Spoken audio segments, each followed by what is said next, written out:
اعوذ باللہ من الشیطان الرجیم، بسم اللہ الرحمن الرحیم۔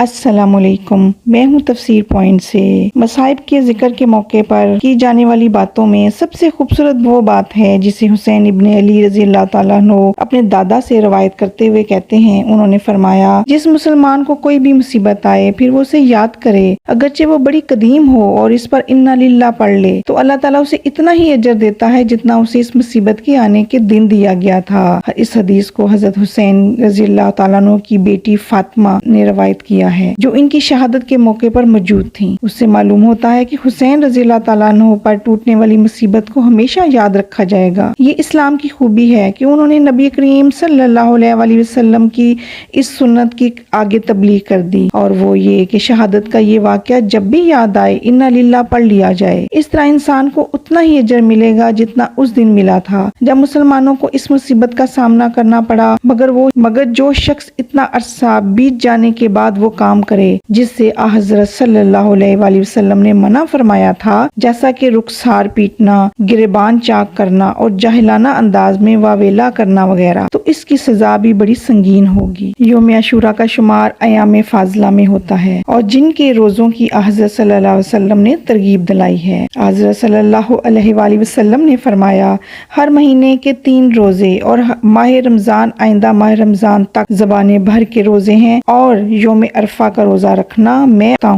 اللہ سے امید رکھتا ہوں کہ اس کی وجہ سے وہ اس سے 1 سال قبل اور 1 سال بعد کے گناہ معاف فرما دے گا، اور یوم عاشوراء کے روزے کے بارے میں مجھے اللہ تعالیٰ سے امید ہے کہ وہ اس سے گزشتہ سال کے گناہ معاف فرما دے گا۔ عبداللہ بن عباس کہتے ہیں کہ میں نے نہیں دیکھا کہ حضرت صلی اللہ علیہ وسلم کسی ایسے دن کے روزے کی جستجو کرتے ہوں جسے آپ نے دوسرے دنوں پر ترجیح دی بجز یوم عاشوراء کے، اور اسی ماہ آپ صلی اللہ علیہ وآلہ وسلم نے اس دن کا روزہ رکھا بھی، اور اس دن کے روزے کی فضیلت کے بارے میں مطلع بھی فرمایا، یعنی ماہ رمضان کے۔ اس بنا پر اس دن کا مسنون عمل صرف روزہ ہے۔ حضور اکرم صلی اللہ علیہ وآلہ وسلم نے جب لوگ نئے مسلمان ہوئے اور انہیں ترک شرک و کفر اور غیر اللہ کی عبادت پر ابھی زیادہ عرصہ نہیں گزرا تھا، تو نبی کریم صلی اللہ علیہ وآلہ وسلم نے انہیں قبروں کی زیارت کرنے سے منع فرمایا، تاکہ شرک و توحید اور جاہلیت و اسلام کے ادوار میں حد فاصل قائم کی جا سکے۔ پھر جب ان کے قلوب و اذہان میں اسلامی عقائد و تعلیمات مستحکم ہو گئے اور زمین والوں کے تقدس کی طرف ان کا التفات نہ رہا، تو نبی کریم صلی اللہ علیہ وآلہ وسلم نے لوگوں سے فرمایا، میں قبل ازیں تمہیں قبروں کی زیارت سے منع کیا کرتا تھا، مگر اب تم ان کی زیارت کر سکتے ہو، اس لیے کہ قبریں آخرت کو یاد دلاتی ہیں۔ دوسری روایت میں ہے، اس لیے کہ قبروں کی زیارت کرنے سے یاد دہانی ہوتی ہے۔ ایک اور روایت میں ہے، قبروں کی زیارت آخرت یاد دلاتی ہے۔ تیسری روایت میں ہے، ان کی زیارت کیا کرو اور چاہیے کہ ان کی زیارت تمہاری خیر میں اضافہ کرے۔ چوتھی روایت اس طرح سے ہے، اس میں عبرت ہے۔ حضرت انس رضی اللہ تعالیٰ عنہ کی حدیث میں ہے کہ آپ صلی اللہ علیہ وآلہ وسلم نے فرمایا، پھر مجھے یہ بات آئی کہ زیارت قبور دل نرم کرتی، آنکھوں سے آنسو بہاتی، موت اور آخرت یاد کرواتی اور دنیا میں زاہد بناتی ہے۔ زائر قبور کو اس عمر کے لیے خریص ہونا چاہیے کہ اس کا یہ فعل اس کی خیر اور بھلائی میں اضافہ کرے۔ یہ سب چیزیں تو زائر کے اپنے حوالے سے تھیں۔ نبی کریم صلی اللہ علیہ وسلم جب بھی ان کی زیارت کے لیے تشریف لے جاتے تو ان کے لیے رحمت کی دعا فرماتے۔ حضرت عائشہ رضی اللہ تعالیٰ عنہ فرماتی ہیں کہ رسول اکرم صلی اللہ علیہ وآلہ وسلم جب بھی میرے پاس رات گزارتے تو رات کے آخری حصے میں بقیہ تشریف لے جاتے اور یہ دعا فرماتے، سلام ہو تم پر اس گھر میں رہنے والی قوم، تمہارے پاس وہ چیز آ گئی جس کا تم سے وعدہ کیا جاتا تھا، تم کل قیامت کے دن تک مہلت دیے گئے ہو، اور ہم بھی انشاءاللہ تم سے ملنے والے ہیں۔ اے اللہ بقیع گھر کے رہنے والوں کی مغفرت فرما دے، آمین ثم آمین۔ جی ناظرین، سورۃ بقرہ کی آیت نمبر 28 اور 29 کا ترجمہ اور تفسیر بیان کرتی ہوں۔ کیف تکفرون باللہ وکنتم امواتا فاحیاکم ثم یمیتکم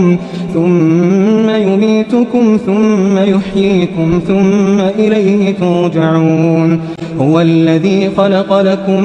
ما فی الارض جميعا ثم استوى إلى السماء فسواهن 7 سماوات وهو بكل شيء عليم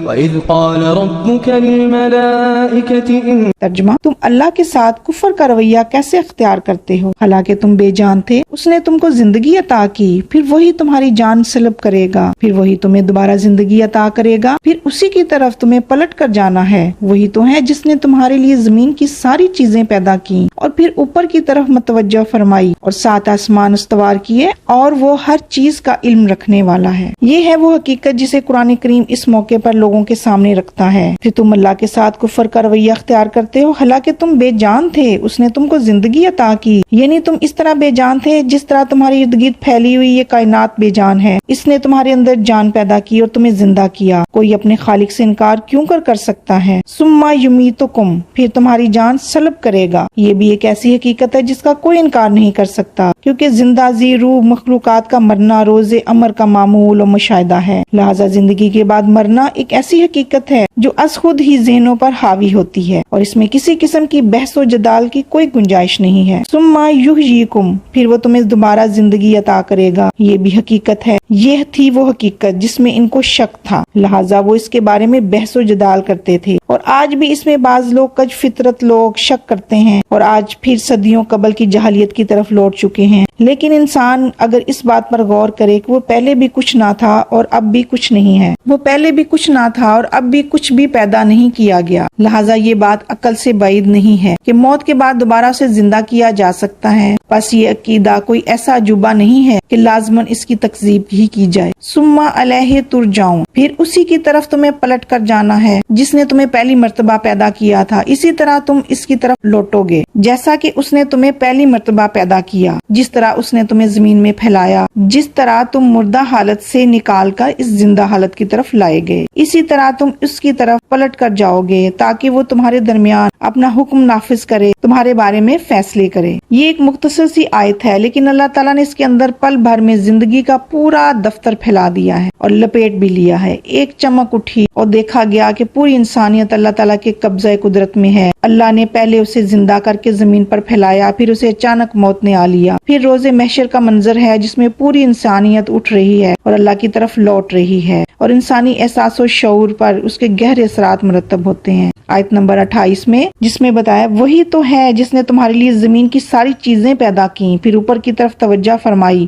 اور 7 آسمان استوار کیے، اور ہر چیز کا علم رکھنے والا ہے۔ اللہ تعالیٰ کی تخلیق کے بارے میں مفسرین طویل بحث کرتے ہیں۔ اللہ وہی تو ہے جس نے تمہاری زمین کی ساری چیزیں پیدا کی۔ یہاں لفظ لکم یعنی تمہارے لیے اپنی گہری معنویت رکھتا ہے۔ اس گہری حقیقت کا اظہار کر رہا ہے کہ اللہ تعالیٰ نے اس انسان کو ایک عظیم مقصد کے لیے پیدا کیا ہے۔ اس کی پیدائش کا مقصد یہ ہے کہ وہ زمین پر اللہ کا نائب اور خلیفہ ہے۔ زمین کے اندر جو کچھ بھی ہے وہ اس کی ملکیت میں ہے، یعنی کہ اس کو اپنی مرضی سے خرچ کر سکتا ہے اور استعمال کر سکتا ہے، کیونکہ اللہ کی اس طویل و عریض کائنات میں وہی اعلیٰ مخلوق ہے، وہ اس وسیع میراث کا پہلا وارث ہے، لہٰذا اس زمین کی حالات اور اس کے انقلاب کے اندر اس کا کردار بھی اول درجے کا ہے۔ جس طرح اس زمین کا سردار ہے، اسی طرح اس کے آلات کا بھی سردار ہے۔ وہ آلات پیداوار کے ہاتھ میں مقید اور بے بس نہیں ہے، جس طرح آج کی مادی دنیا میں انسان ان آلات کے ہاتھوں میں بے بس ہو چکا ہے، نیز وہ ان تبدیلیوں اور تغیرات کا بھی تابع نہیں ہے جو انسان اور انسان کے باہم روابط میں ان آلات کی پیدا کردہ ہیں۔ جیسا کہ آج کل کے مادہ پرستانہ تصور حیات میں انسان اس کے کردار کو حقیر